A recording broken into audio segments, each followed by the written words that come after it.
Hope you guys can hear me. Welcome back to another stream. Today I want to discuss two major things. The first one mainly being the showcase reveal for Ghost of Yotei, the sequel to Ghost of Tsushima. Ever since this was announced, I've been having my doubts about it because they shifted away from Jin Sakai's character, and it was confirmed that it was going to crafted together. The gameplay was like samurai movies alike. So we want to dive into that, and then I want to talk about some Superman stuff too.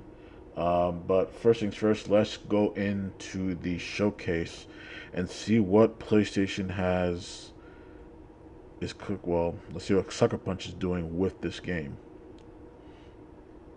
Don't forget to leave a like, comment, and yeah, let's take a watch.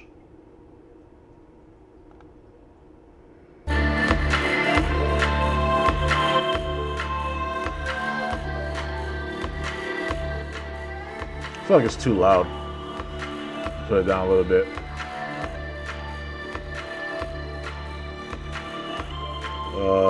Fast forward a little bit.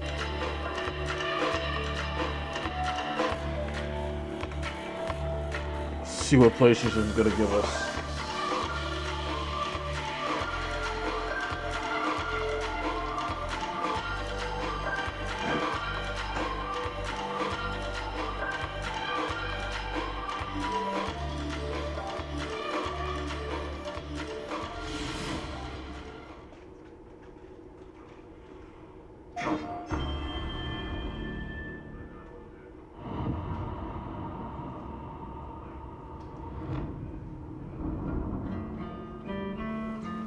Hello everyone, this is Jason Connell and Nate Fox from Sucker Punch Productions. Ghost of Tsushima was an honor to be a part of, and today Nate and I get to share more about our next game, Ghost of Yotei. We'll be sharing... It should have been Ghost of Tsushima 2.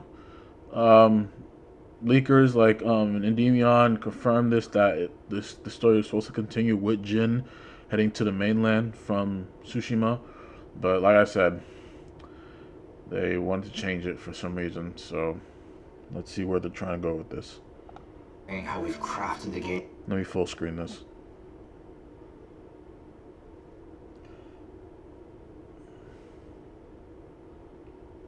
Okay. Around exploration while keeping Atsu's tale of vengeance front and center. We'll also talk about ghost combat and how it's evolved. And we'll introduce for the first time some new special modes of play. But let's start things off first by talking about a Japanese folk legend, the Onryo.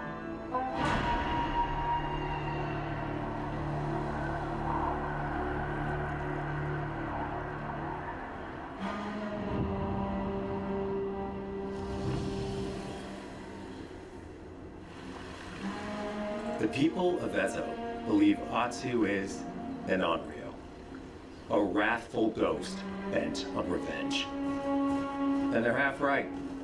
Atsu doesn't care if she lives or dies, so long as she can punish the Yotei Six, a ruthless gang who slaughtered her family. After 16 years in the south, she's returned home to put their spirits to rest.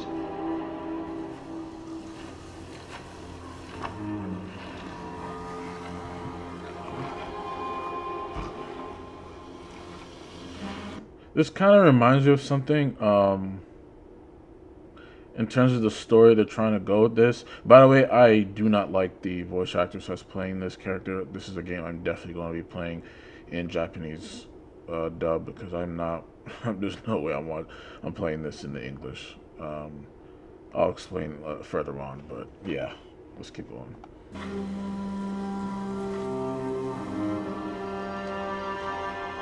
It's warm memories of her family that propel her forward. When Atsu returns to her childhood home, with the push of a button, you can experience those cherished times.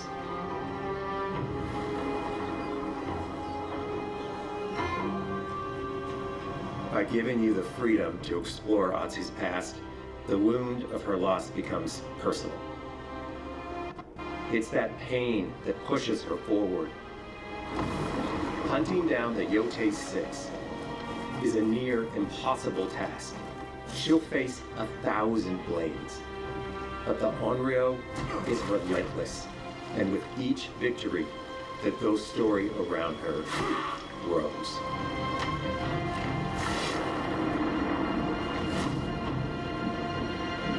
So in the first game, it was mainly about Jin trying to take back Tsushima from the Mongol invasion, which was a noble act. This feels more like, obviously this is more of a personal tale with her seeking revenge from what happened to her family. This feels like a lot like that Netflix series Blue Eye Samurai. I don't know if you guys seen that Netflix series. Really good series. Arguably one of the best series I've seen where they actually handled a female character very well. And this looks, it kind of has like the same feeling of it, but hold on, I just need to see more of this. Let's continue.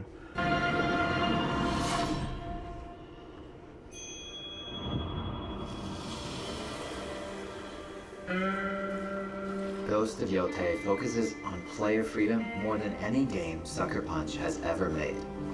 But it's also a game that, at its heart, is inspired by so many of our favorite wandering samurai films. So let's start off by talking about exploration at the edge of Japan.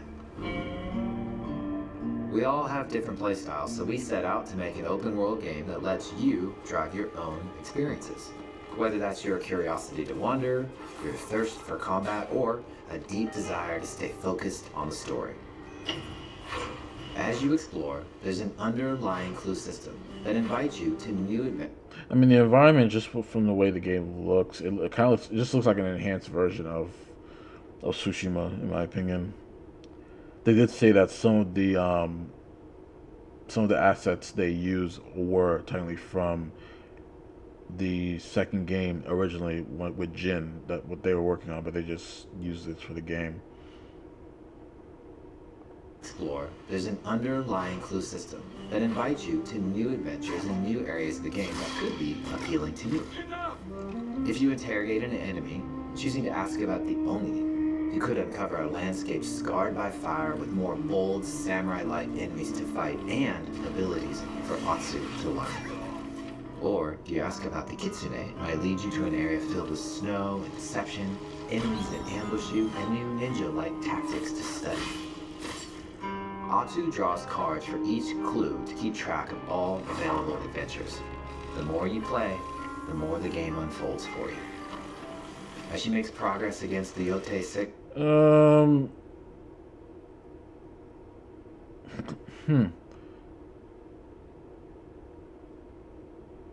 So, let's keep playing. Hold on, let's keep watching. her legend as the Onryo grows. It's her. Just so you guys know, I'm very, very biased about this because, like I said, I love Ghost of Tsushima and I love Jin's character and how he evolved from the beginning of the game to the end. So that's why. When I started out the game, I played it in English. Then my second run through, I played it in Japanese. I replayed Ghost of Tsushima like 3 or 4 times, 100% all the way each time. This, I'm not gonna lie, this might be just a one and done playthrough. I'm just gonna be honest. But I actually, let me not say that yet because I haven't seen anything when it has. So let's continue. The Yotei 6. Show her the door. There is a hefty price on Atsu's head. Now, Atsu can also hunt down her own bounties that bring her all around the land. This is just like Blue Eye Samurai because she had a bounty on her head too. This is just like it. a lucrative way to make some money to fuel her vengeance quest.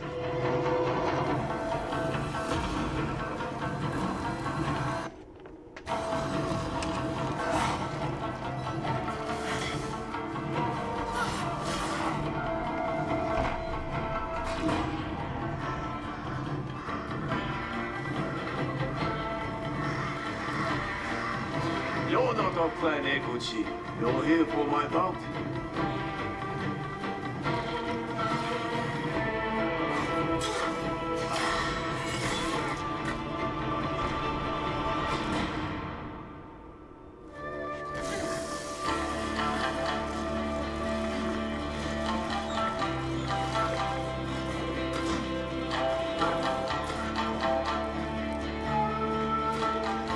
Hidden in the world are altars Similar tools from the first game, similar aspects. of reflection. Finding one inspires Atsu and unlocks a new ability to help her on the journey ahead.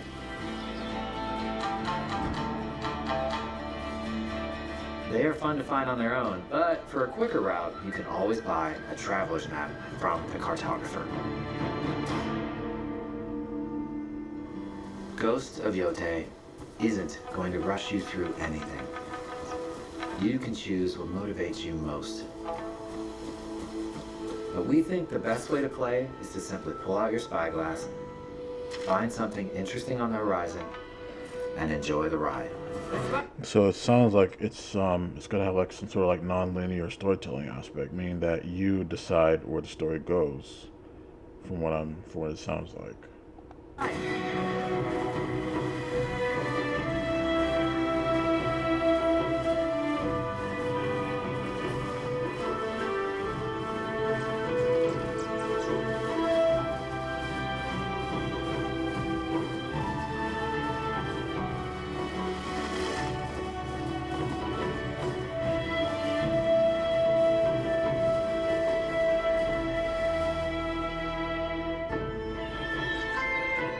The lands around Yotei are fast.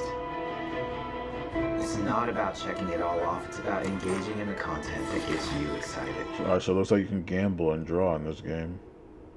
So in the last game, you could still do the bamboo cutting. You can also play flutes at certain places, create haikus. I think the drawing aspect is interesting. Ah, yes, the famous hot spring scene. I mean, she looks feminine here. I mean, obviously, you could tell it looks pretty female here. Then give her the chiseled square jaw. Embrace that curiosity and let the wind guide you on your hunt.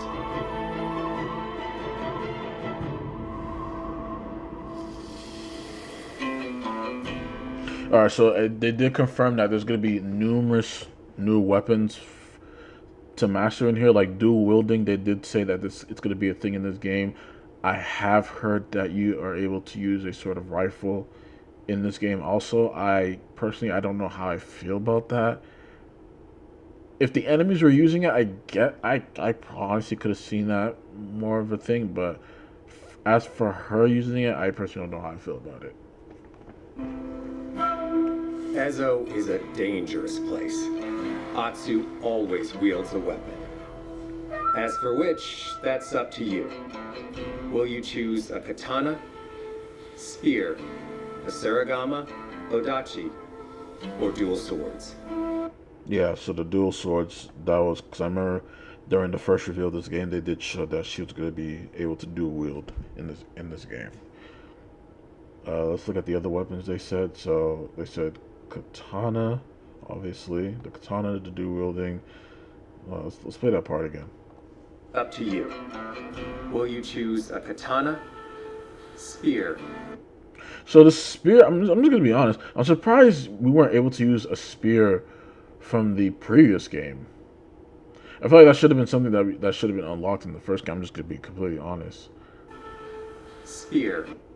Like, I feel like this should have been a weapon we should have been able to use from the first game, because we were only limited to Jin's sword and the crossbow. Well, you actually got two different crossbows. You got a long bow, and then you got a short bow.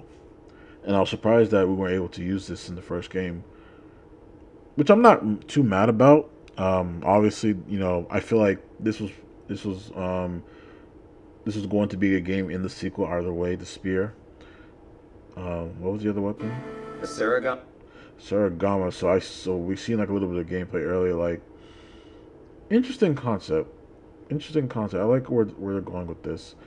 Now the question is, will she be able to use? Because I remember in the first game, all the weapons you have, you were able to use them all at once. In this game, will it be different? Can you like, will you be able to use it all of them at once, like switch around, or are you limited to like using certain weapons at a time?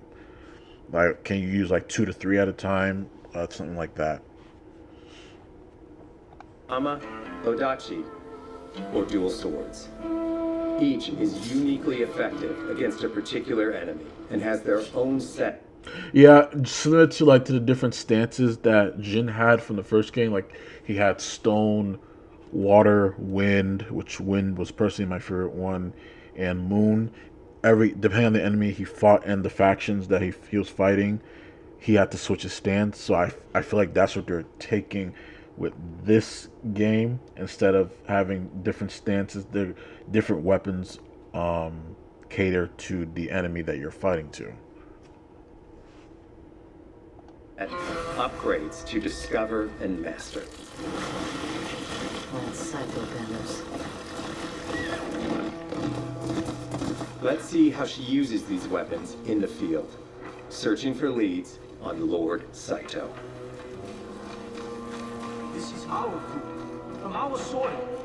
The soldiers needed more to free you. Free us. Inokichi steals our crops while our families starve. Atsu's no samurai or ninja. No. She's a lone wolf mercenary. Okay. Who uses every advantage. So they just confirmed While that. our families starve. So they just confirmed that you can use all the weapons at once. So it's not like you can like switch off from like certain weapons, like similar to like how like on your horse. I remember in the game where you can like store extra bows on your horse. I feel like that's what they're gonna do in this game. Like you can store your other weapons on your horse's saddle, but it looks like she can carry all of them at once. I feel like there should be a setting where you can like switch it up, saying, "Oh, like I can carry a few at a time," just to like, make the gameplay a bit more competitive and a bit more give you that difficulty that people are looking for. I feel like that's something they should include in the game. Atsu's no samurai or ninja. No. She's a lone wolf mercenary who'll use every advantage, every dirty trick. Oh, so it looks. Oh, I didn't even see that. So she picked up that spear. So it looks like you can pick up weapons and use them. So you can use the environment. That's interesting. Or ninja. No. She's a lone wolf mercenary who'll use every advantage, every dirty trick to win a fight.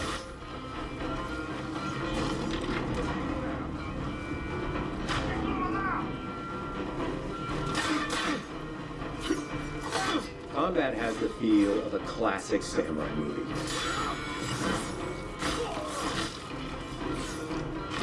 Every motion counts. It's about lethal precision.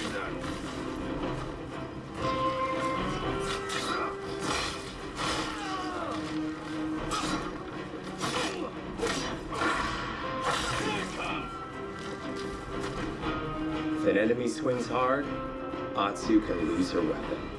But if she's quick, she can disarm them.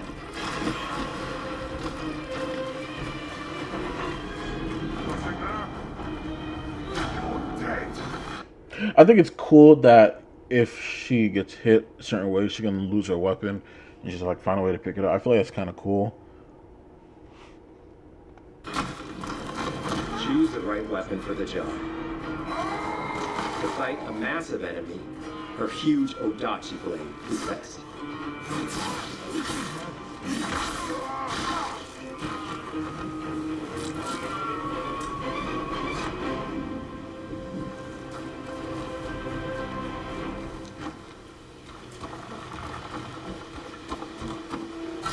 He looks like the one in charge. Tonight, we feast. Yeah, I'm sorry. That voice actor for this character, I'm sorry, it just does not sound good, man.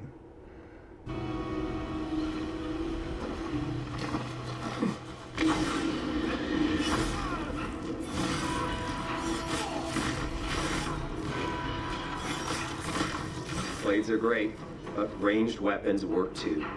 And Atsu's got an arsenal. So you can use the rifle. Yeah. See, I don't know how I feel about that. Got an arsenal. I don't know how I feel about this. I'm just gonna be completely honest. Because at that point, like,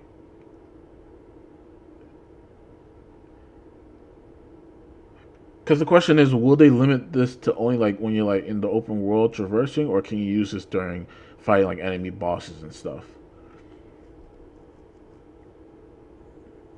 I don't know. Like I said, I felt like this is something. If the enemies had it, I would be okay. I would be okay with it. It will make the experience a bit more difficult. Well, if for people that are looking for that experience, and it'll make it a bit more fun and more challenging to tackle. But I don't know how I feel about this because, mind you, they already gave her like a lot of other weapons that other new abilities that she's able to use compared to the first game, like the spear, the I forgot the name of the chain, dual wielding. Like I don't know, I don't know how I feel about this personally. I feel like this shouldn't have been a thing.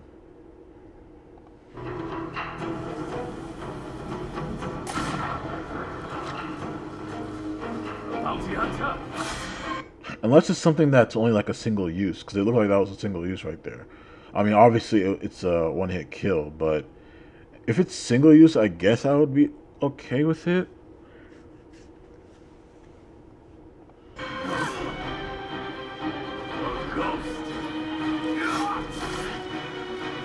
Thrown weapons like kunai, bombs, or even blinding powder can give Atsu an edge.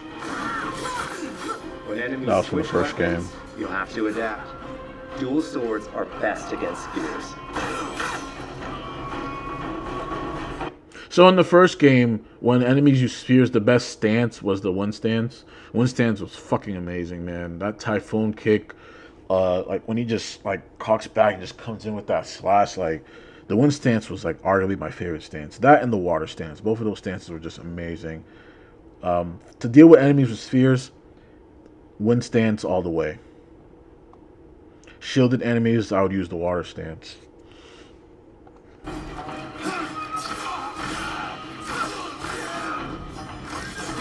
Yeah, see that slash she just did right there is from the wind stance, right from the first game. Let me play it back a little bit. Right here, that one. Yep, that's from the wind stance right there.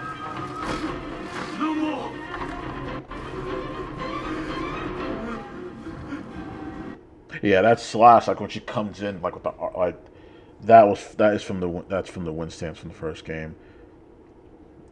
Wind stance was really good to negate the spear from coming towards you and pivot around it. I'm guessing the dual wield is acting as the wind stance in this game, unless the dual wielding is gonna have like multiple stances, which I feel like maybe some of the weapons might have multiple stances that you're able to use.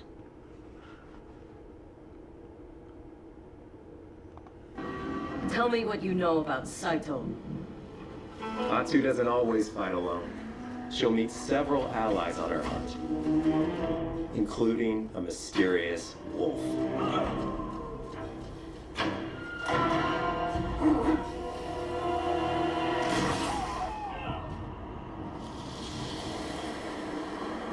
Atsu can set up camp under the stars of Ezo. But she's not always alone. Hey friend, share your fire with the traveling peddler? What are you selling? A mask said to be cursed with the unpredictable nature of its previous owner.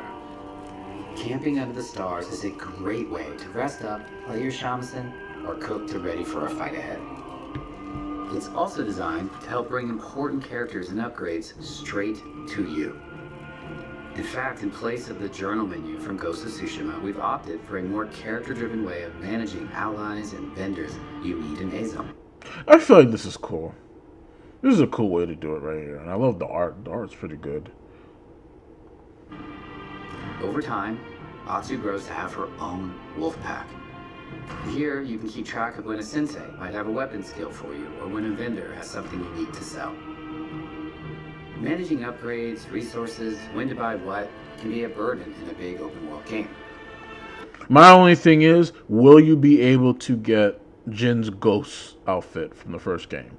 That's something I hope we'll be able to get in this game. Because it looks like, because from the game you can see her in like samurai armor and this Ronin attire she's wearing now. But I really hope we're able to play in that outfit, in the ghost outfit. At campsites, members of your wolf pack can catch up with you, offering upgrades and unique items. This helps ensure you have every opportunity to upgrade and prepare for Atsu's vengeance quest ahead.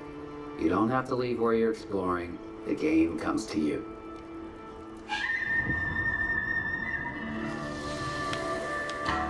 While exploring Ezo, you'll discover all sorts of new armor, charms, and gear. Perfect for building up Atsu around your chosen playstyle. Are you stealth, ranged, or melee focused? Find and combine the pieces that are just right. So obviously, when it comes to games like this, I always go in stealthy. I'm a very stealthy person when it comes to gaming.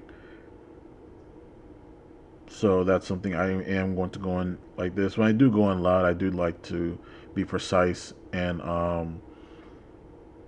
trying to figure out enemy movements so I can take them down quickly without them reacting to my actions. But that is literally how I'm going to go in. Or it looks like they're going to be using charms similar to the first game. So the charms helps with like certain things, like having, let's say, like perfect dodges. Let's say if you heal after like performing a certain takedown. That's what it looks like they're going to be using that same system from the first game. Right for you. And of course, customize the look of your armor and weapons to make sure that your Yeah, so yeah, she gets the, yeah, so this is like the Ronin outfit. Customize the look of your armor and weapons. Yeah, samurai outfit. I really hope we get the ghost outfit. That's the one outfit I really want for this game. I think I can speak for everyone where everyone wants to wear that outfit. The purple one's not bad. To make sure that your version of Atsu looks and fights just the way you want. Oh, is it? That's the closest. That's the closest thing to the ghost outfit right here. Is this one? Yeah. This is like the closest to the ghost outfit.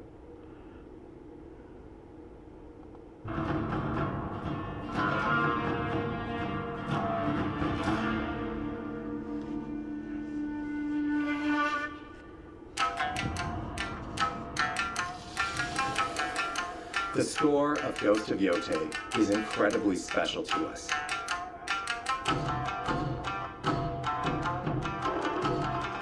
Our amazing composer, Toma Otowa, has created a mashup of Eastern instrumentation with Western flavors, brought to life through an exciting collaboration of many talented artists. でこうダウンビートまで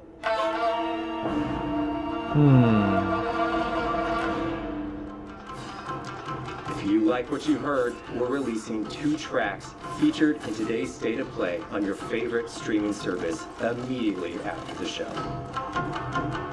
That's cool.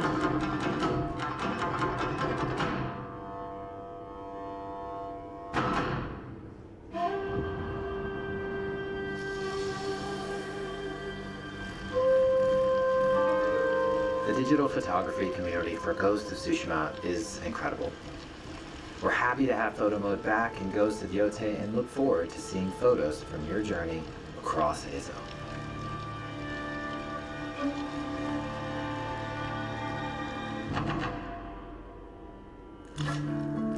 We want playing through Ghost of Yotei to feel like stepping inside of your favorite classic samurai films. So, from the beginning of the game, we're happy to offer full Japanese voice track with full lip sync that you can play with subtitles. good. 誰だてめえ。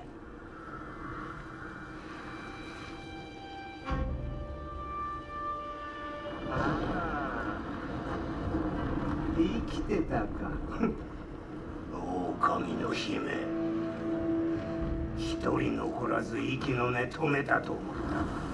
また会えたな。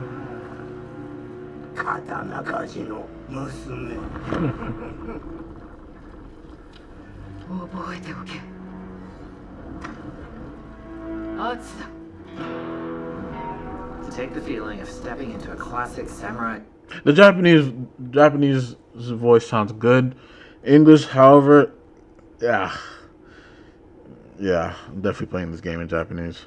Cinema experience one step further, we are honored to once again partner with acclaimed director Akira Kurosawa's estate for Kurosawa Mode, which emulates his classic black and white films.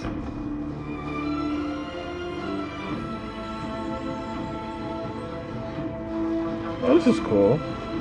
So you can play in black and white. I mean, obviously, I'm going to play in the standard format, but it's pretty cool that they added this for fans.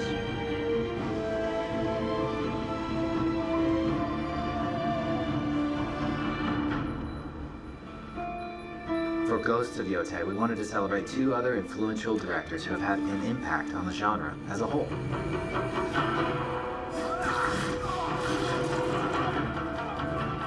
First, we've partnered with Takeshi Miike, director of 13 Assassins, for a mode that puts the camera closer during combat for a more intense, raw experience along with increased mud and blood splatter. That's really good. That's really good right there. I can't deny that. That was a really good choice right there. And lastly, we've partnered with the director of Samurai Champloo, Shinichiro Watanabe. Turn this mode on to listen to some original lo-fi tracks directed by Watanabe himself.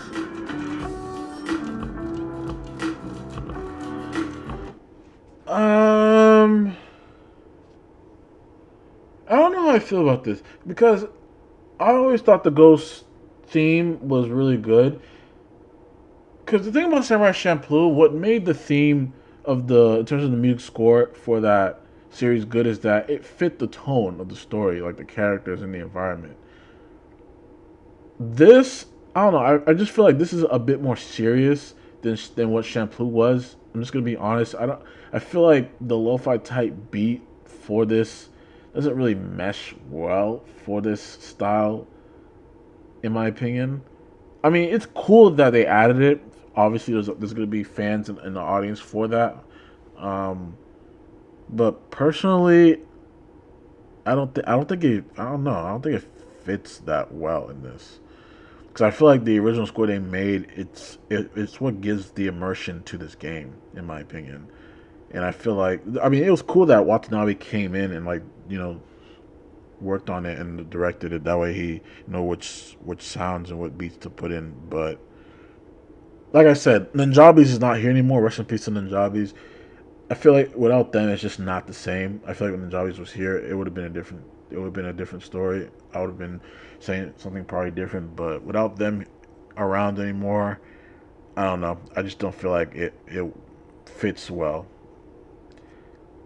But I think it's cool that they added it. I'm not saying it's bad or anything. I think it's cool. Obviously, there's going to be people playing with this mode on, but me personally, I think I'm just going to stick with the original score.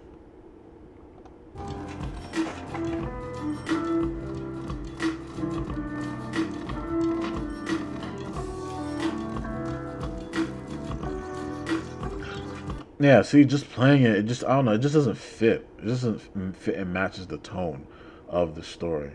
It just doesn't, in my opinion.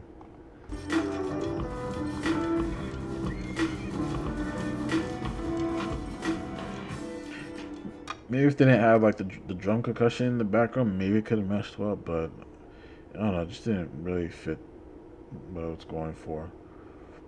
If they added the score from Blue Eye Samurai, that would have been pretty cool.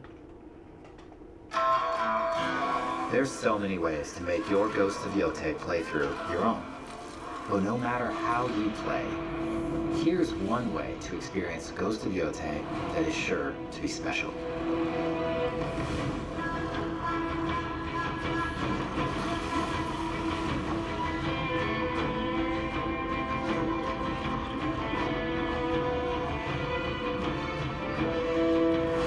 Oh, Ghost of Yotei PS5.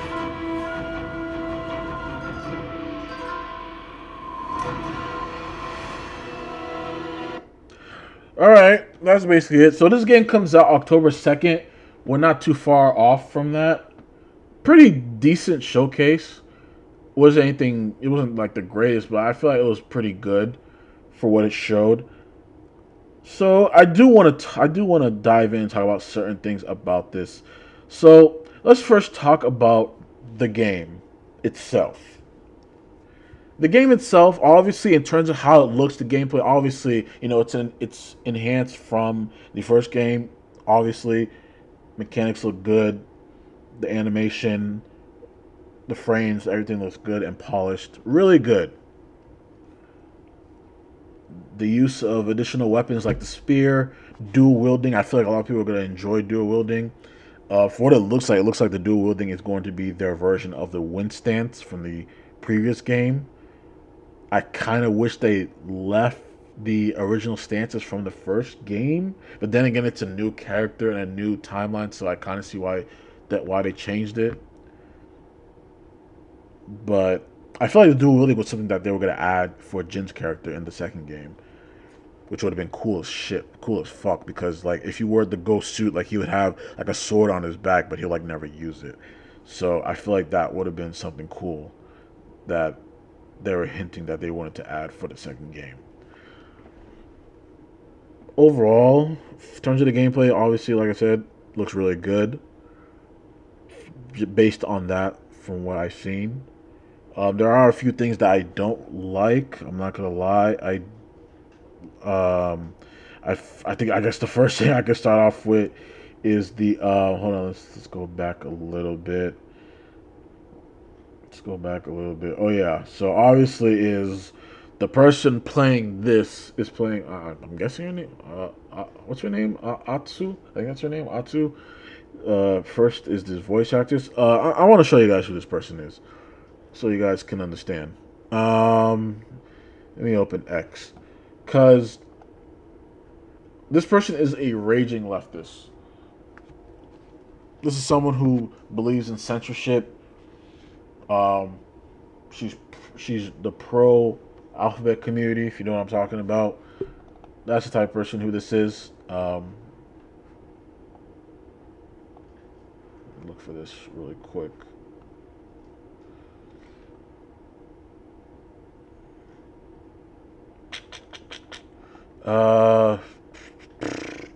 Ghost of Yotei should be trending. I think it's trending from. Oh yeah, when I did. All right, let me show you. So when I did type in Ghost of Yotei, a lot of people are talking about this, and I knew that people. So there is. So like I said, there is going to be people excited about it, about the Watanabe stuff. So get the fuck off the screen. So yeah, hey, shh. That was my cat. Yeah, so yeah, people are pretty excited for the Watanabe stuff in here. Like I said, if it's not Ninjabis, man, so it's not gonna be anything too crazy. I'm just gonna be honest. But yeah, people are excited for it. Obviously people do have their opinions. And that brings me to my second thought. But hold on, let me look for the voice actors before I dive into that. Voice actor something. Voice.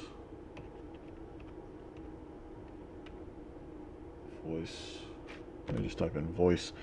They show who they are.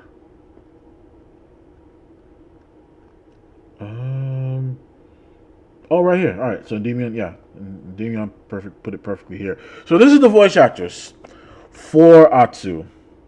Her name is Erika Ishii. She voiced the female version of Sector in Mortal Kombat. Mind you, Sector has always been a male in Mortal Kombat. In the recent Mortal Kombat that came out, Mortal Kombat 1, they race swapped Sector and Cyrax for some reason. They made Sector a female and they made Cyrax a female with I mean Sector always has had dreads, but yeah, they made her a black female. And she played a character, I don't know what character this was from Dragon Age Veilguard, but both of these games failed. Mortal Kombat 1, Dragon Age Veilguard, both of these were failures. Like really bad failures. And Mortal Kombat 1 is one that makes no sense to people because the previous Mortal Kombat was a hit. What was the previous one? Mortal Kombat 11? That was a good game. Mortal Kombat 1 was basically like a reboot to the series, which I don't know why they did that, because technically Mortal Kombat 9 was that technical reboot to the series back in 2011. But I don't know why they rebooted the series. And Sector and Scorpion, I don't know why they made them into females. Then again, this game was written by Sweet Baby Inc. If you know, you know. Dragon Age the Veilguard, we know why that shit failed. And Endymion explains in this tweet that she's a rageous leftist in this game. Like in general, I mean, she's a raging leftist. A lot of people are saying that this game is like the main reason why they're doing this is because obviously, you know, Jin was a female. They want to push this female propaganda stuff. And I've said this before. I personally have no problem with female main characters. I personally have no problem with that. There's been a lot of great series over the years with amazing female protagonists, not just in gaming but in series as well. Like the recent one I said before, Blue Eyed Samurai, amazing character. She was feminine. She had romances with males. Really good series. Another series that was popular with a great female character, Kim Possible. That's another good example right there. Kim Possible was a very successful series on Disney Channel with a great female protagonist. Nowadays, we obviously see how Hollywood and the West in general writes female characters. They turn them into these woman boss Mary Sues who think they're always right. They don't need a man, and for some reason alone, like if they are like a fighter, they can flip a guy that's twice their size and weight like across the room for some reason. But like I said, Blue Eye Samurai did a great job doing that. The game kind of has the same feeling as Blue Eye Samurai from looking into it. Because she's hunting people who murder her family. It's kind of similar. It's not so much similar to Blue Eye Samurai because I think in Blue Eye Samurai she basically just wants to kill like one person who she was from, like her born father. So, but there are similarities there. Now I will say this about Ghost of Yotei that needs to be said. This has some of the same inklings as Spider-Man 2.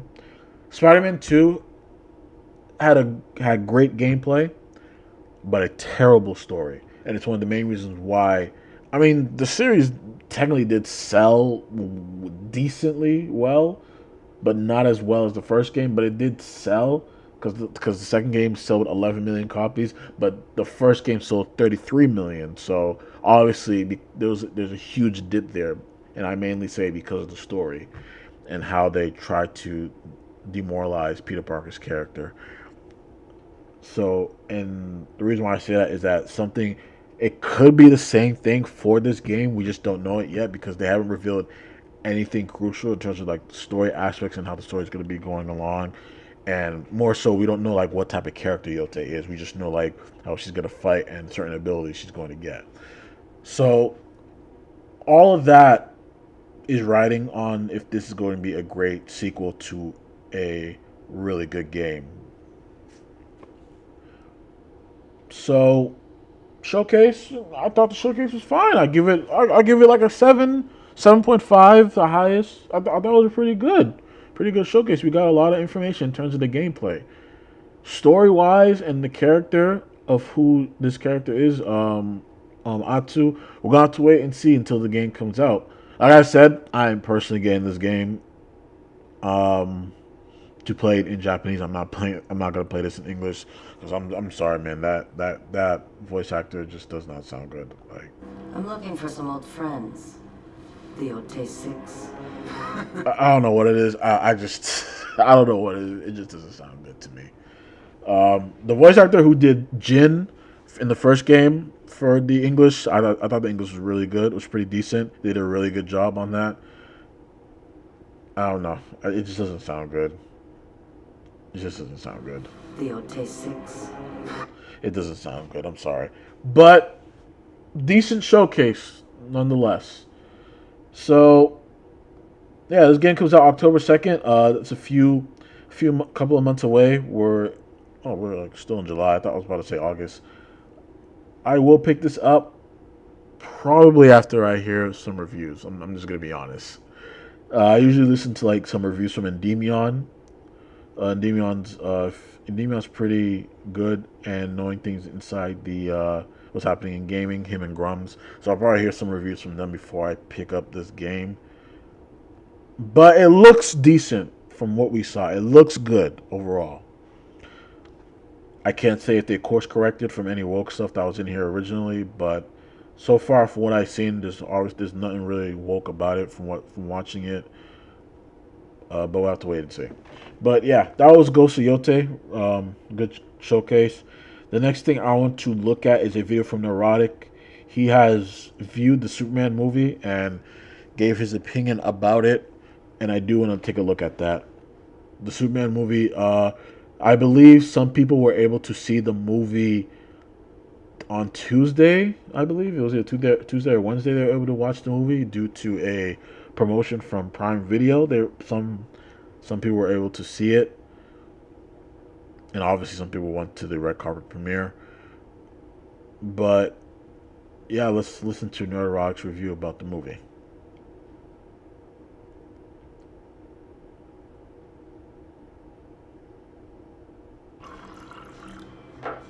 Superman is an immigrant, and if you don't Come on, full screen.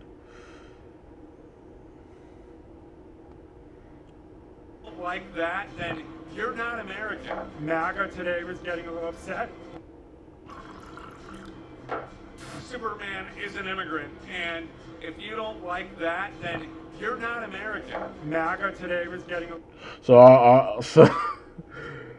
already I think I know where this is going already. upset that he called Superman an immigrant. This reporter is so fucking annoying. I hope one day like some actor like dusts him in the face. This guy, like, there's just something about this guy that I just find so annoying. This is the same guy that likes to go on Marvel Project and say this is the gayest like this dude is a fucking clown. Your reaction. Like he does this on purpose. This dude gaslights things on purpose. This dude is a fucking moron and a clown. Somebody needs a hug. It's just a movie, guys. Who else is seeing this? Well, with this satellite link up, just about everybody. You said it's an immigrant story. It's a political movie. MAGA today is going nuts. What do you have to say to MAGA? I think this movie's... Like, again, like, this dude is just... He's just reaching, like... This dude is annoying, bro. People like this is the reason why entertainment is so political. They always try to drive some political agenda into something. For everybody, I don't have anything to say to anybody. Like, I'm not here to judge people, you know? You may continue. You know, I think this is a movie about kindness, and I think that's something everyone can really... Yeah, decent. That was a decent response to what this clown said. Me personally, I wouldn't even have answered. I just would have kept on walking. But yeah, decent response. Good for you, sir. That's spirit. See, he doesn't really want to hurt anybody. Yeah, I kind of relate to Lex the most, so I don't think of him as that evil. I just think he's doing his thing. That's a naughty cat. I always tell him not. Oh, hold on now. Stop you too hard on Tricky, okay? We have taken these characters and what's their central concept that kind of makes them them? And let's change everything else besides that. James Gunn wants people to see Superman fighting for truth, justice, and, well, you know the rest.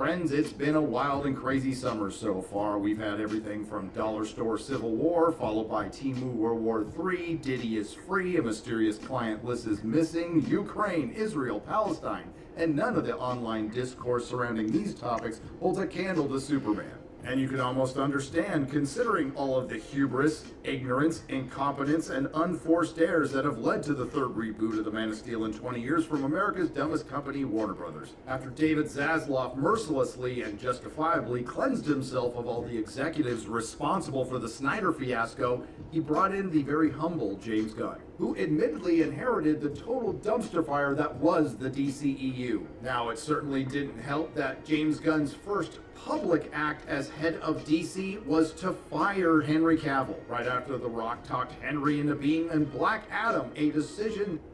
I don't know why I went to the theaters to watch this Black Adam movie. I think I went because my friends were going.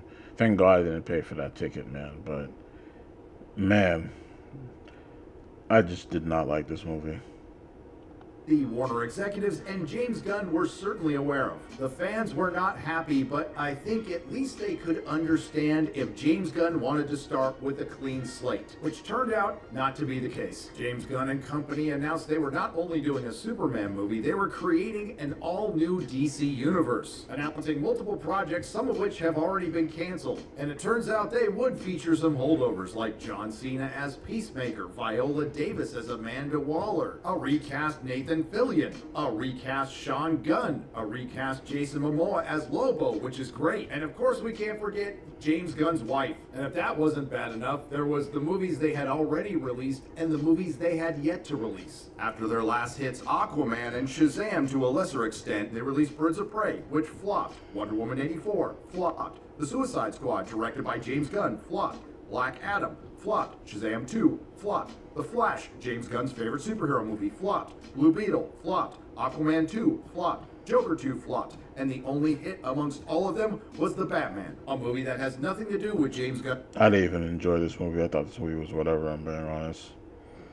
DCU, but at least Matt Reeves just handed in the script a couple of days ago, and maybe it will be finished sometime before Robert Pattinson dies of old age. Now, I don't think I'm going out on a limb here by saying the DCU and Superman hasn't really gotten off to the strongest of starts, and it's had its problems. So despite what James Gunn says about James Gunn's DCU, Superman needs to not only be a hit, it needs to be a walk-off home run. And as far as the marketing for this film is concerned, which is really important on a scale from Rachel Zegler to 10, I'd give it a 6. If you take James Gunn out of the equation, I'd give it an 8. But at least as far as insufferable political Hollywood was concerned, they pretty much stayed out of it until now. Thanks to Variety's Mark Milken, the bane of the adult This guy is so annoying. Like, this guy is a fucking moron. Tender and friend of YouTubers everywhere. James has said that Superman is an immigrant story, that it is political. MAGA today was getting a little upset that he called Superman an immigrant. I wanted to get your reaction. Somebody needs a hug. It's just a movie, guys. It's just a movie. It is exactly what the movie is about, I think, that like we support our people, you know? We love our immigrants. We love, yes, Superman is an immigrant, and yes, the people that we support in this country are immigrants, and if you don't like that, then you're not American. Yeah. I don't know why he would say that. Like, I don't 100% blame him like I blame that stupid reporter for asking him that. I'm just going to be completely honest. But, yeah, that was not the smartest response to that question. That was certainly the last thing James Gunn and the Warner Brothers executives needed, but not to worry. The Warner Brothers hand-picked social media influencers who were offered a free screening and free drinks are here to the rescue with a diverse set of unique and authentic... So obviously these people are going to be the shields of this movie. This is why I never listen to people like this when it comes to things like this. Same thing with gaming. There's always going to be shields, because the reason why they shield properties like this is because they always want that early access. They want the first come first serve in terms of like getting stuff, meeting the people behind the scenes. They always want that, so they're always going to shield for this stuff, even though that this stuff is like literal shit, like literal pies of shit. especially these shields for these movie companies and for especially for like DC and Marvel. These guys will shield the fuck out of these movies, and they know it's bad. Like you can see it in their face is bad, but they'll still say it's good because they want that early access. They don't want to lose it. It's simple as that. Reactions. Hashtag Superman is a triumph for the new DC universe. It's a comic book movie brought to beautiful live-action life, brimming with hope and fulfillment. It actually elicited tears of joy from me. Hashtag I will say though that there are some times where some of the movies are good, but at the same time, these guys will still shield a movie that's bad. And even though like if a movie is good, through word of mouth and through general audience, if the audience do find the movie good, it's kind of hard to like take their opinion to value because they'll shield anything, good or bad. They'll only shield something bad if the mainstream media consider it it's bad. That's the only time they'll consider something as bad. Or at some point they just won't even talk about it or review it because they know that if they do, then early access, all that stuff, is gone. Superman is a triumph for the new DC universe. It's a comic book movie brought to beautiful live-action life. Hashtag Superman is the perfect comic book movie. It felt like I was at my local comic shop reading a Superman book as the characters leapt off the pages. And movie scoops. It's a comic book brought to beautiful live-action life, brimming with hope and fulfillment. It actually elicited tears of joy from me. Hashtag Superman is fun, heartfelt, and feels like a comic book come to life. Hashtag Superman is a thoroughly entertaining reboot, yielding many sequences that feel like they were ripped straight from a Golden Age comic book. Hashtag Superman left me with a giant happy dumb grin. David Cornsweet embodies Superman in such a perfect way. This is an actual comic book movie come to life. Hashtag Superman is a triumph. David Cornsweet steals the show. Well, I would hope so. A cinematic triumph. James Gunn's hashtag Superman is his magnum opus, rating 10 out of 10 from the completely objective Everything DCU.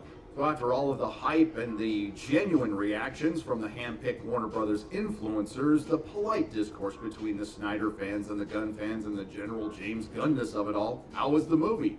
Well, it turns out James Gunn's Superman is Superman's James Gunn, and not in a good way, and I'm a fan of the guy's work, Concern's work, and a guy well known for successfully taking misfit characters. I said this time and time again, I honestly could care less. For successfully taking I honestly could care less about the Guardians of the Galaxy. I'm just being completely honest.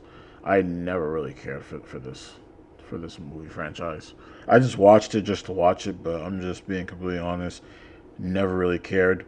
Plus, most people who read the comics, they told me that the Guardians are not even the Guardians in the movie. They deviate away from the comics in certain aspects. And that is something James Gunn is known to do. I mean, he did that obviously with Peacemaker. Like we literally heard it from an interview. I think it was from John Cena. He literally told John Cena, don't read the comics for Peacemaker. Obviously, he's trying to make something of his own version of the character. So, just having James Gunn alone being in charge of Superman was not the best choice, in my opinion, because you gotta understand, this is going to launch your universe. This is going to be what, in terms of the tone of your other characters and other installments for this franchise, this is what they're going to basically be going off of. And automatically, I feel like it just wasn't the best choice. Now, granted, like with the MCU, when they started with Iron Man, I feel like Iron Man was a pretty dark movie. I'm just going to be honest.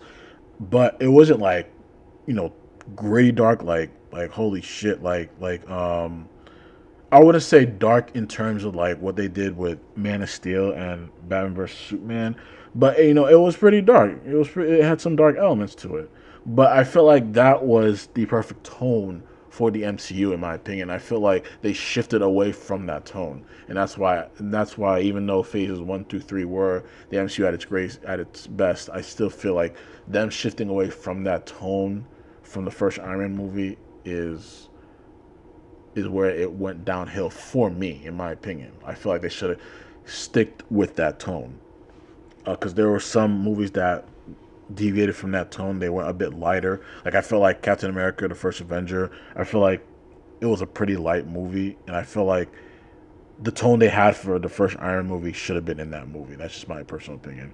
The Winter Soldier movie, they kind of leaned a little bit back into that a little bit, and I like that. That's why I still consider it as one of the best movies for the MCU.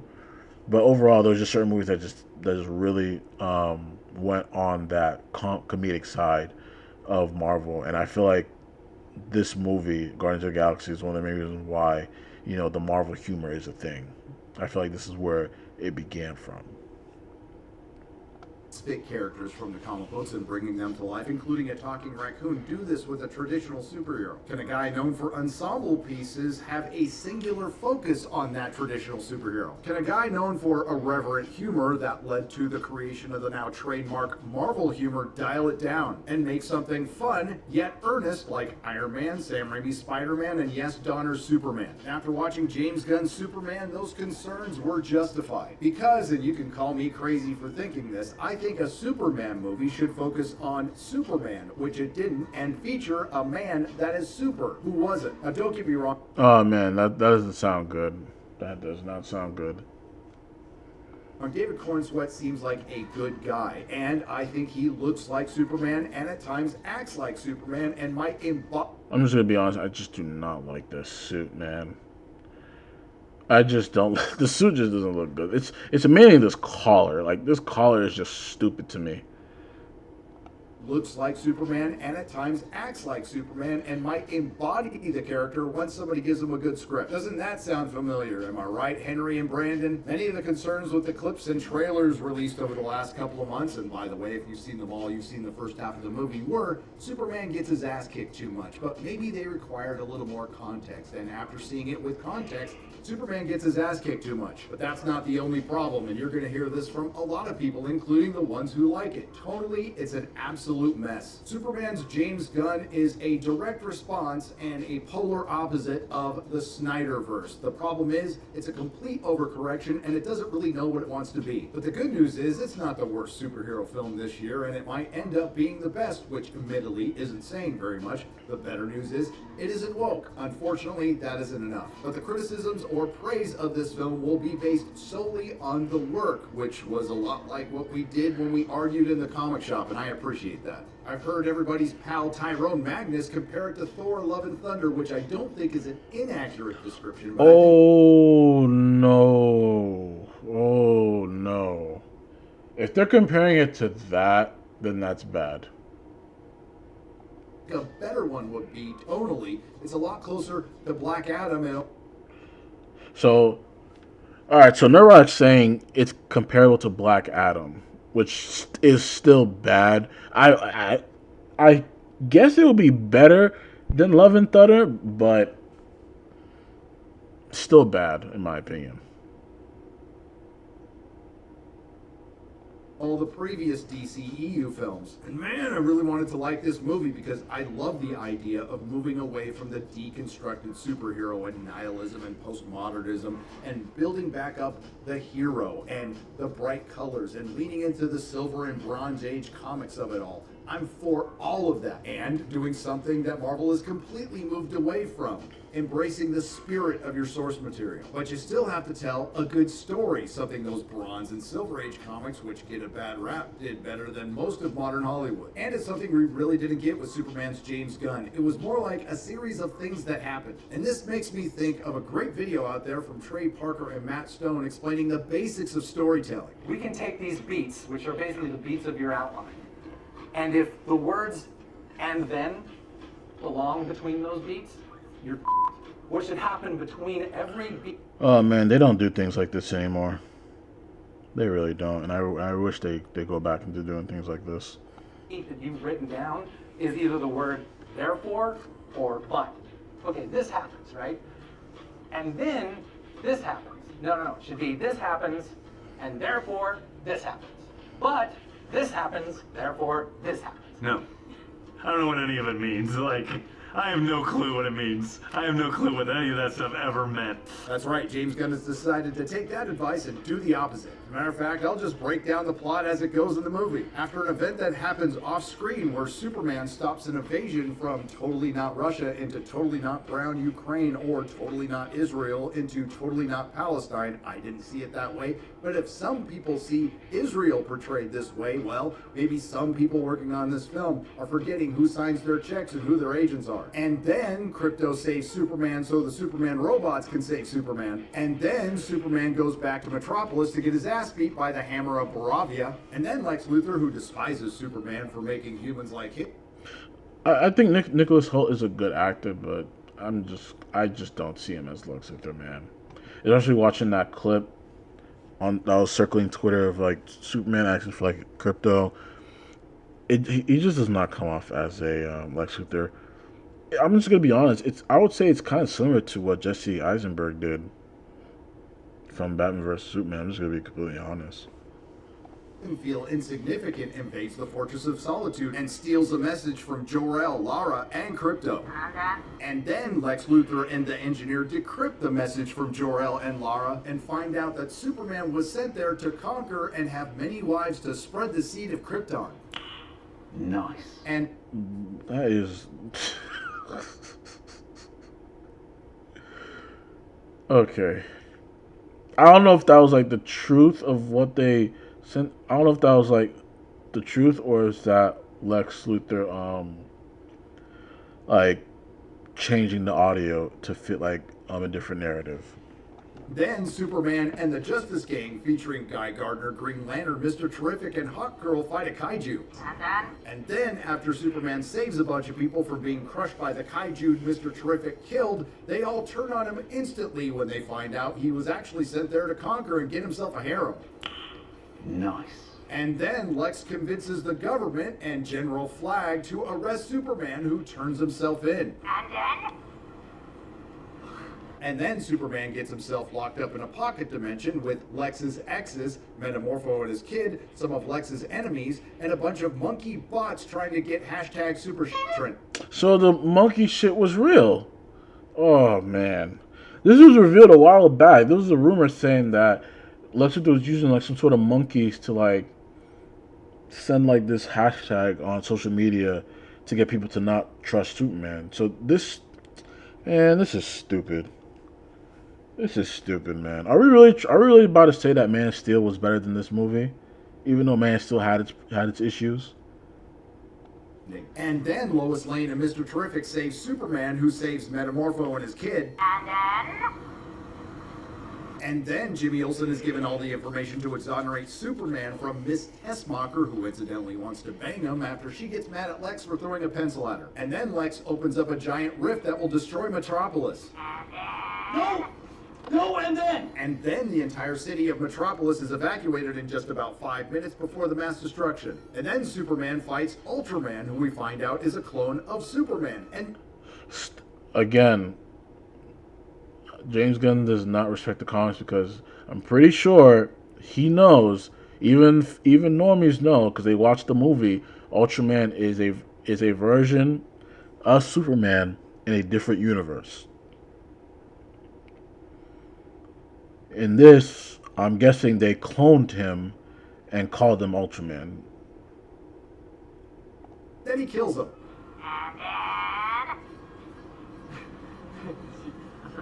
And then the invasion of Totally Not Palestine or Totally Not Ukraine is stopped by the Justice Gang. And then Lois Lane and Jimmy Olsen expose Lex Luthor as a traitor, and he cries. And then after taking some part in saving the day in his own movie and being reunited with Krypto, we find out that he belongs to Supergirl, who calls Superman a... Yeah, that scene is so stupid to me.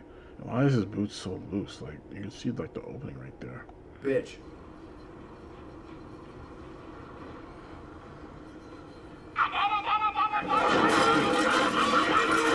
Now, I might have left out an and then here or there, but you get the picture. And if you think there's any more depth to the storytelling than what I just read off to you, there isn't. Now, if it seems like I'm being a little hard on this film, I am, because I expect more from a Superman movie from James Gunn. It's not the worst I've seen this year. That still belongs to Emilia Perez. And quite frankly, These are the most difficult movies to review. It's much easier to review something that's really good or really bad. But this one is spectacularly mid and overwhelmingly whelming. Now they're working.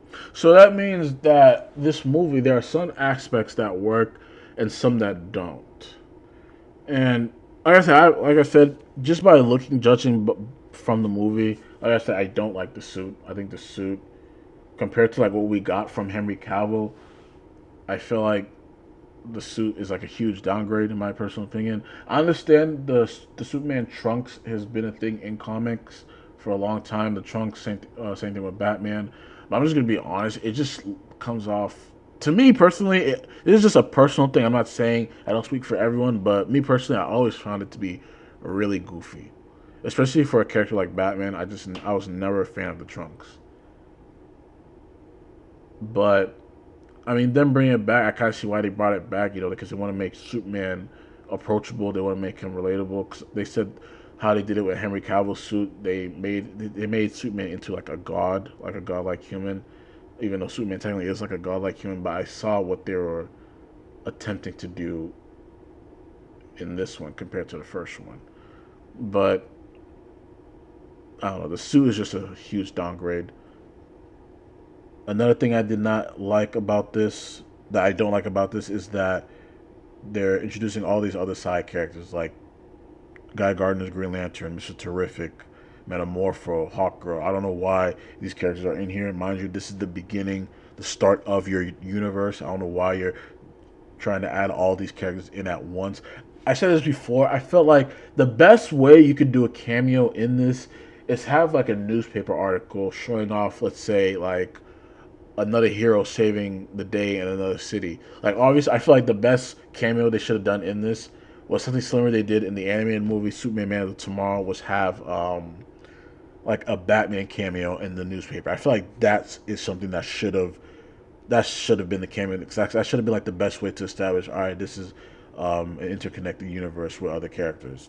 That should have been the best way to do a cameo, instead of like putting all these characters in here. But that's just my personal opinion. Concerns that Superman featured too many characters, and it featured too many characters. Yeah, give it to it James did. Gunn for consistency, because they had the same complexity and depth as the plot. I thought Nathan Fillion's Guy Gardner was pretty good, along with Anthony Carrigan's Metamorpho, and I thought Mr. Terrific was really good. No, I'm not going to say terrific. I'd like to see more of the Justice Gang in a different movie, and I'm not the only one to point this out, but tonally, they come off just like the Justice Society in Black Adam. Again, proving why mid-movies are the hardest to review of the rest of the additional cast. The best I could say is they're fine, I guess. The only characters I didn't like were Hawkgirl and the Engineer, obviously, because they're women. Remember, they're just jokes. We're all gonna die soon, and there's no sequel. And hey, Jimmy Olsen is white again, and his unassuming Bay Magnet character was kind of funny. And Mop. Yeah, they did so the animated series, My Adventures of Superman, they turned Jimmy Olsen black. I don't know why they did that. Like, if you literally look up the name Olsen, it's a Danish name, which is very white. I don't know why they made him black. But yeah. I wish they got someone that was an actual redhead, because Jimmy Olsen's a redhead. And Pa Kent were barely in it, and yes, they were portrayed as a stereotypical country bumpkin couple, but there was one funny scene that played out just like a phone call with my mom. Barely in it, and yes, they were portrayed as a stereotypical country bumpkin couple, but there was one funny scene that played out just like a phone call. I mean, the parents, not bad. Yeah, not bad compared to the first one, compared to Man of Steel. Because I'm not going to lie, I don't know what it was, but Superman's mom from Man of Steel, the actress Diane Lane, I don't know what it was, but she was too hot to be playing his mom. I'm just going to be completely honest. I don't know what it was. She just, like, had it. Like, there was, like, a scene I remember from the Snyder Cut where she was, like, walking towards him, like, when she got out the truck. It was just like, why is she walking like that? Like, I don't know. She was, I don't know, too attractive, in my opinion. Still hittable. That's the best way I can describe it. There was one funny scene that played out just like a phone call with my mom, who has never seen a second of my YouTube and thinks I'm on a radio show. But the most significant and only moment between Clark and Jonathan you've already seen online. Oh yeah, Crypto. A lot of people are going to like him. I think they played the joke a little too long, but I didn't mind it. But the one thing I'm completely tired of is these breed swaps. He's supposed to be a lab. And when it comes to Lex Luthor, Nicholas Hoult is a yeah, I don't know. I Yeah, didn't mind it, but the one thing I don't know I'm why completely tired of they is these changed breed him. swap. Because this is what he's supposed to look like. I don't know why they changed the breed of dog he is. But I heard that the dog is James Gunn's dog. Like, he's like a rescue dog from what I heard. So, obviously, it's like an insert. He's supposed to be a lab. And when it comes to Lex Luthor, Nicholas Hoult is a great actor, and he has some great moments, including one of the best scenes in the movie when he just shoots a guy in the head. And it was at that point I thought they were going to elevate and take the character somewhere, but this can be said about the entire movie and everyone in it. It just reverts back to its total weirdness. Lots of wasted potential in this, including Rachel Brosnahan. Nah, I didn't watch it yet. I'm just going off based off this video. Like I said, I already had my personal opinions about the movie. Like I said, I just felt like the suit didn't look good, and I didn't like how they're inserting all of these characters in here. I just make a good Superman movie with just Superman. You don't have to add all these extra heroes. But no, I haven't watched it yet. That's Lois Lane, who's really good and arguably the most developed character in this movie, but she only has 2 real scenes with Clark. The now infamous interview scene, which now that I've seen it with some context is a little better, and the best moment together between Lois and Clark is undercut by James Gunn humor with a battle going on in the background with the Justice Gang. And this brings us to David Cornsweet, who, along with most of the cast in this film, did their best with absolutely nothing. He looks like Superman. Yeah, I hope you enjoy it. I do have some other friends that are going to watch it too. Probably, I think they're watching it tonight actually, because I think you can watch the movie tonight. They're gonna let me know how it is. Like I said, I don't know if I'm gonna go watch this. I don't know if I'm gonna go watch it in theaters or wait until it comes out on streaming. Sounds like Superman, and guess what? The costume that I criticized looks pretty good in the movie, although I still hate the new 52 collar. He and Rachel Brosnahan. Yeah, the collar is stupid. Like, this is so dumb. I don't know why they added that. It just looks so weird.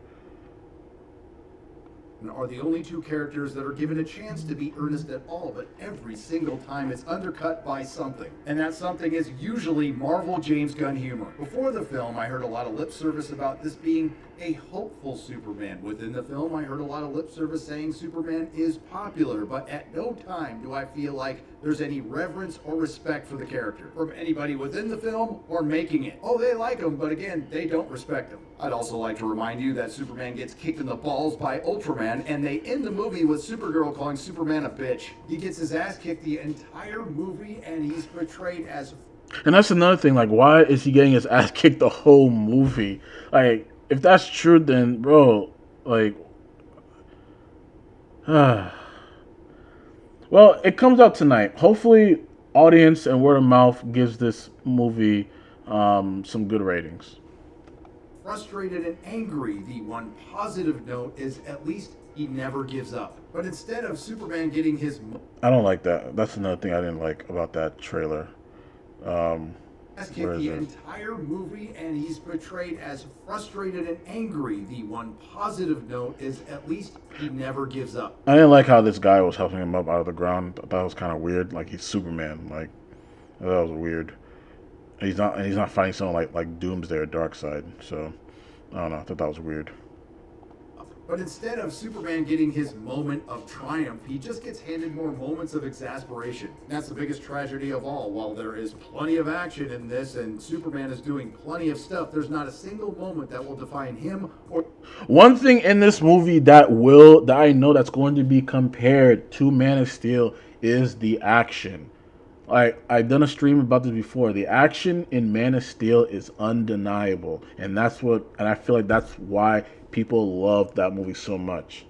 Like, it really made Superman into this godlike figure. It kind of looks like they nerfed him, King Fontana. I'm just gonna be honest. It feels like he's kind of nerfed, but because if you look at Man of Steel, for everyone who watches this movie, I want you to watch this and then go back after you watch this movie. Actually, no. Do this first. Watch the fight scenes from Man of Steel. Watch the Smallville fight and watch his fight with Zod before going into this, and then tell me which Superman feels more like a Superman. Because I'm just gonna be honest. Man of Steel Superman, they really made him feel like a god. I'm just gonna be completely honest. This, I mean, I don't get me wrong, I like the scene right here. I like the scene of him saving the kid right here. But they're saying in the movie like he gets beat up like throughout most of the movie. Like in Man of Steel, don't get me wrong, he was getting fucked up by Zod, and he was getting beat upon by Ursa and I forgot the other guy's name. He was getting fucked up, but it wasn't like he was getting fucked up like the whole time. Like it was a pretty decent fight. So I don't know, man. Like, and mind you, this is technically the beginning of the new DC. So I don't know, man. For this movie, and that inherently is the biggest problem with the film, which is the biggest problem with the filmmakers, Superman, including the very honest and humble James Gunn, who said right before our fan screening that he's always wanted to make a Superman movie, despite the fact that he turned one down in 2018 because he couldn't crack the character. Whoa! So he was offered a Superman movie in 2018. I didn't know that. So he turned it down.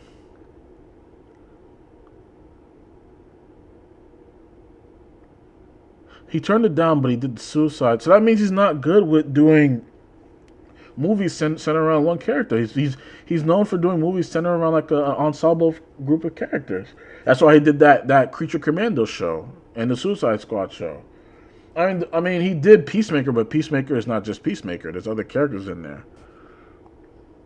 And he was only able to do so a couple of years ago because of the dog Crypto, who, along with Mr. Terrific, arguably had better hero moments than Superman in his own movie. While James Gunn's Superman has its moments and overall a pretty good cast, and while I really appreciate that they tried to embrace the Silver and Bronze Age DC comics, and I highly encourage them to continue doing so, next time try to find somebody more suited for the assignment than James Gunn. And what specific evidence do I have for James Gunn not being right for the assignment?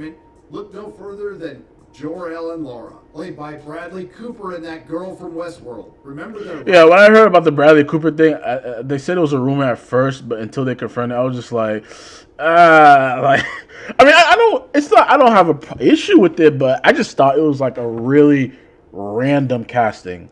Do you think James Gunn is ruining DC? Like I said, I haven't seen the movie first, but just looking at what he did with the here's my issue with James Gunn. My issue is I just hope they don't go down the route of what they did with Marvel, as to like basically like putting like just gimmicks and like random jokes in certain scenarios that don't call for it. Like for example, like imagine like a MCU version of a Batman movie. That's basically that's like the best way I can describe it. Is I don't want that type of humor in DC properties. I mean, yeah, I guess you can put it in certain properties, like maybe certain characters, like maybe like like if they do like a teen, which they are doing a Teen Titans movie, you can obviously put some humor in there. But in terms of the humor it just comes off as like it comes off as like like they need to escape to that. Like if certain scenes are just too tense or they don't know how to like handle a certain transition of certain things, they just put in the humor. And I'm just to be completely honest, some of the best MCU movies were ruined because of that stupid humor. That's why I feel like the first Iron Man movie and Captain America: The Winter Soldier, they balanced the humor out with the seriousness really good in that movie. In those two movies, I didn't like how they balanced it with Civil War. I'm just gonna be honest, and I didn't like how they did it with Age of Ultron. I feel like they did a better job with Infinity War. Endgame, I didn't like how they did it, but yeah, I can't really say for sure if James Gunn's ruining DC. We're gonna have to wait for the next project to see where they go, because like I said before, the starting lineup for DC is stupid. Like if you want to start off with Superman, that's fine. I personally want to start off with Batman because Batman is the flagship character of DC. I would start off with Batman then Superman. But the second project he confirmed was The Authority, which was a stupid idea. But now I'm hearing that the next project after this is Supergirl. And I said this before, I don't think Supergirl needs her own movie. That's just my personal opinion. But yeah, we have to wait and see on what they do. Yeah, and I agree, Prophet. That's what ruined Thor after those couple movies. Yeah. Last message to their son that Lex Luthor and the engineer decrypted, stating that basically they sent Kal-El to conquer Earth, that everyone watching the film thought was faked and they would fix it by the end. Well, they didn't. And that message is, and I quote, "The people are simple and profoundly confused, weak of mind, spirit, and body. Lord over the planet as the last son of Krypton. Dispatch of anyone unable or unwilling to serve you, Kal-El. Take as many wives as you can so your genes and Kryptonians' might and legacy." What? What? "Will live on in this new frontier.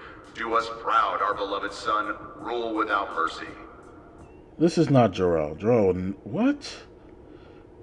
Fuck this movie. That's arguably, oh hell, it's not even an argument. That is worse than Clark letting Pa Kent get sucked up into a tornado. James... I'm still upset about that scene from Man of Steel, man. Like, that got me so upset. I'm just like, your son can move faster than the blink of an eye. He can save you without anyone even noticing, but you didn't want him to act. Like, I still think that was the dumbest scene from Man of Steel.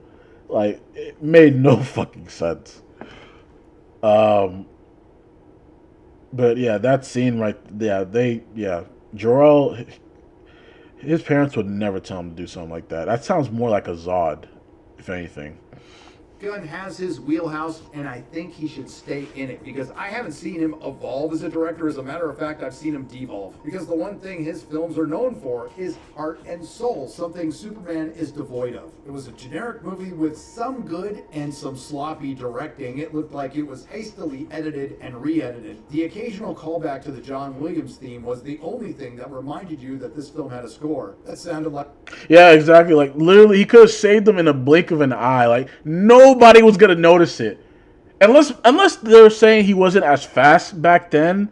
But still, it was just really dumb. Like, it was a really dumb moment. When I seen that, I was just so confused by that.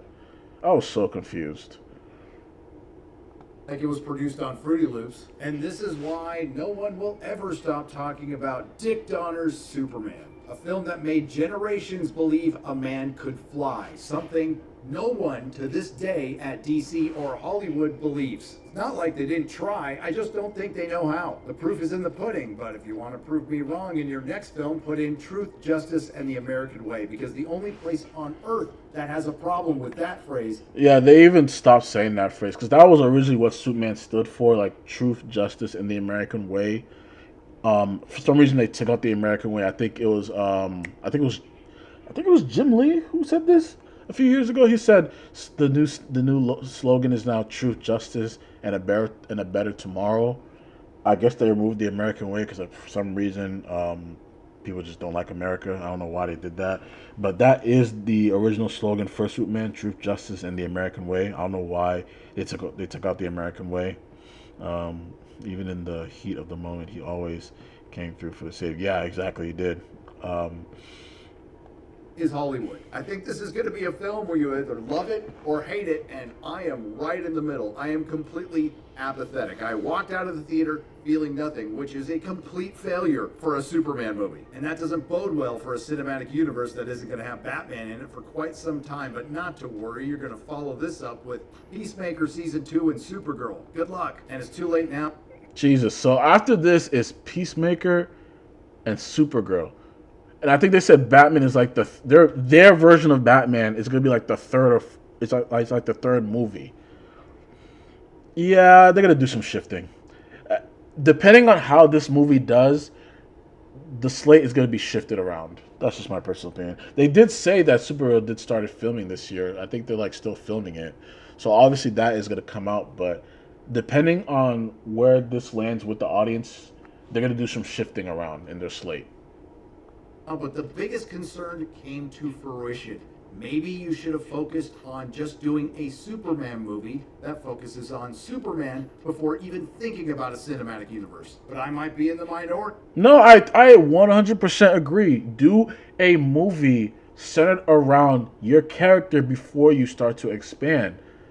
And I know people don't like me bringing this up, but the MCU did a good job with this when they did Iron Man. Instead of you introducing all of these characters, just focus on one character. And they did that in the beginning of their movies. They did that with Iron Man. They did that with Captain America, Thor, even the Incredible Hulk. The Incredible Hulk, I still consider that as one of the most underrated movies. Even though it technically wasn't done by the well, actually no, it was done by Disney. But even though they didn't continue using that version of the Hulk, which I still think was another downfall of Marvel, in my opinion. But yeah, they just stick with one character at a time. So, like I said, like just them using all those other characters, the Green Lantern, Hawkgirl, Mr. Terrific, like it just made no sense to me. Like, you just focus, just do a Superman story first before you begin to expand. And like I said, if you want to do a cameo, do something that features something like in a newspaper or like a news report. And I said the best way to do that is like have like a Batman cameo, like have like a newspaper showing, oh, like the Gotham Knight stops the Royal Flush Gang or something like that. He stops the Joker. He stops Bane. Something like a newspaper arc or something. You don't have to bring in these characters. Like, bro, the movie's called Superman. Just focus on Superman. So, yeah. To be fair, after the fan screenings, the general consensus seems to be pretty positive, and that it's solid, but not a home run. Something Warner Brothers and DC. Oh, that's good. That's good. So the fans say it's a solid movie. Okay, that's okay. And yes, of course, absolutely, they're going to take the win however they get it. But it's not just the DC universe that needed Superman to be a giant global phenomenon. It's the superhero film, whose fate will be decided this month. And next up is the Fantastic Four. Listen, that Fantastic Four movie is going to be shit, bro. Like, they already confirmed that Sue Storm is technically going to be the leader of the group, demasculizing Johnny Storm, and not to mention they made Mr. Fantastic Spanish guy. So, man, that movie's gonna be shit, man. It's gonna be a miracle if that movie performs good. And mind you, this is the beginning of the quote unquote next phase of Marvel. I wanted it to be a triumph. I wanted it to elicit tears. I wanted it to feel like a comic book leaping off the page instead of feeling like I was just leaping through an uninteresting one. I wanted it to be the best Superman movie ever made. I wanted to walk out of that theater feeling so good I would walk back in and watch it again. And I want a toilet made out of solid gold. It's just not in the cards now, is it? Instead, the only thing I'm going to remember from Superman's James Gunn is Lara and Jor-El sending the last son of Krypton to conquer Earth, start a harem, and spread his seed. Yeah, so I said this before. I think the general audience is going to seriously compare this movie to they're going to compare this with Man of Steel. It's going to happen. If I were to compare it to Man of Steel, I'm going to compare it to the action and how they made Superman. In terms of like how he engages opponents through combat. So that's something I'm going to look at this film as. Like you said, it's according to the fans, it's a solid movie, which is good. It's a win that DC needs. Now, is this going to make money for them is the question, because I'm just going to be honest. This movie needs to make at least $800 million just to be successful. And this movie technically comes out tonight. As me being live right now, you can go see it tonight. Obviously tomorrow and Saturday, everyone's gonna go to the theaters to watch it this weekend. But tonight is the official. If you want to officially watch it, you can go watch it tonight. But this movie needs to be a slam dunk. It has to be a slam dunk. Do I think it will be better than Fantastic Four? Yes. But will it make that 800 mil? It all depends on word of mouth. People have to say this is a good, solid movie for people to see it. And people, and I said this before, Snyder fans are going to compare this to Man of Steel, and I think, and the first thing they compare it to is the action. Is Superman a godlike figure that can like fight these godlike beings? That's like the first thing that I know Snyder fans are going to bring up, like because Man of Steel, say if you want about it, like I said, Man of Steel does have his issues. Like I said this numerous times, but there are some scenes that still live on till this day. Like I still think the trailers for Man of Steel compared to the trailers for this movie are way better. The scene of Superman just like learning how to fly from Man of Steel till this day is one of the most iconic cinematic things I've ever seen. Absolutely amazing. Him fighting Zod, him fighting Zod's men, like bro, some of the best cinema I've ever seen. Maybe build up is for the Brave. Not really, because Brave and the Bold, like, because that's gonna be its own separate thing.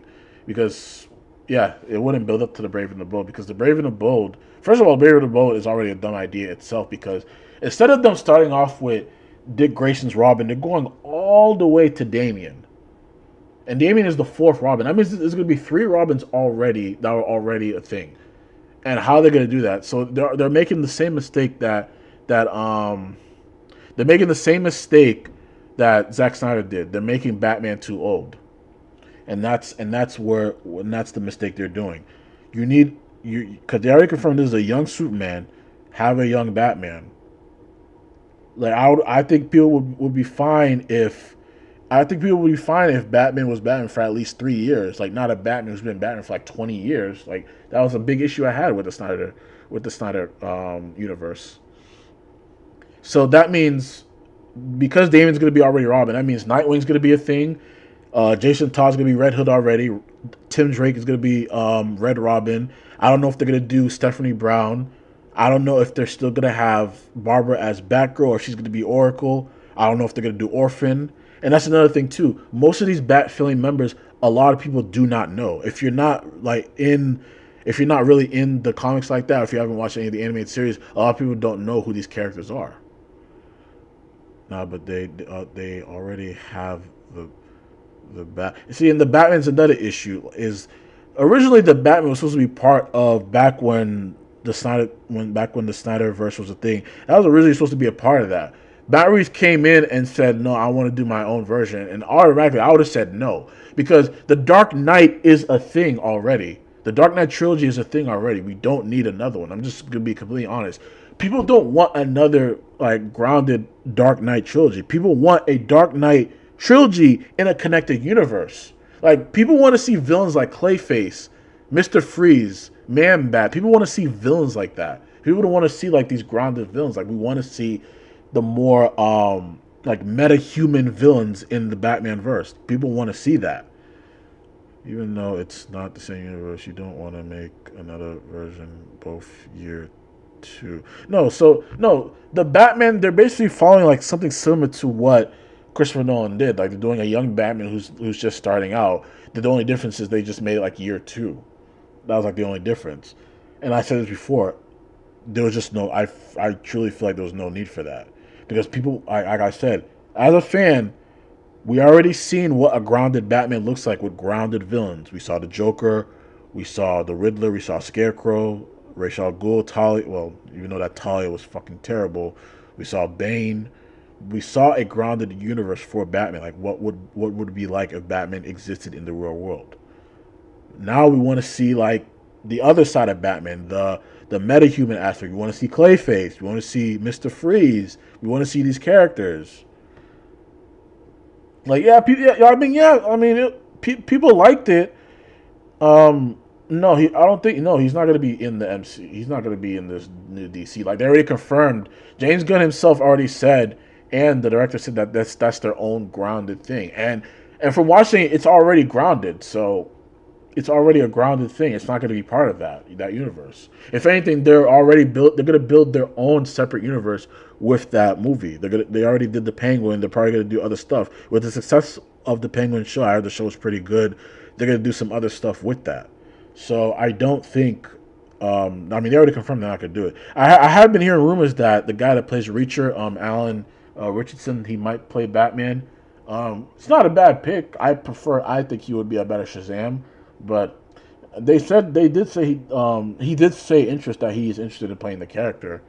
Um, Still surprised that he's not as tall as the guy playing Superman, but I don't know. Well, like I said, word of mouth is going to play a crucial part for the Superman movie. Hopefully, it's good. Um, they like I said, they need this movie to be good. This movie needs to make at least 800, at least 800. So we'll have to wait and see. But yeah, go watch anyone watching me right now. If you plan on seeing that Superman movie, let me know how it goes. Um, like I said before, I highly suggest you watch some of the fight scenes from Man of Steel, or watch it before or after. It depends on you in terms of like how you feel this Superman is able to take on threats and how he's able to fight um, compared to this one. But hopefully it's a good movie. Hopefully it's good. Even though from listening to Neurotic and and I do like Neurotic's takes on things. But we'll have to wait and see. I think that's basically it. That's basically all I wanted to talk about tonight. So to review Ghost of Yotei, let's review for a second. So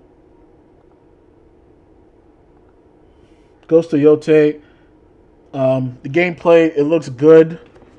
Will I be getting this on launch? I'm probably going to wait until people got their hands on this, wait for some reviews to come out for it. Superman, word of mouth is going to play a crucial part for this movie. Because nowadays, when it comes to entertainment, especially in movies and gaming, word of mouth plays a crucial role now. So word of mouth has to be good for this movie. Like, it has to be good. And when you have stupid clown ass reporters like this clown right here, it just sends a bad message for the movie. But yeah, I think I'll leave it at that. I think I'll end the stream with that. I appreciate you guys coming and joining. I really appreciate the chat we had. Thanks you guys for coming out and chilling with me. But yeah, hopefully Superman's good, and I hope Ghost of Yotei is good too. But I'll leave it at that. Thank you guys for watching. Don't forget to leave a like, subscribe to the channel. Really appreciate it. Follow me on social media. All links are in the description. Join the Discord. I should also have my art on there. The next stream I will do an art stream because I've been holding off on inking that character. So I probably am going to do an art stream tomorrow. But yeah, thank you guys for joining. Really appreciate it. This is the Wave Blur, and I'm signing out.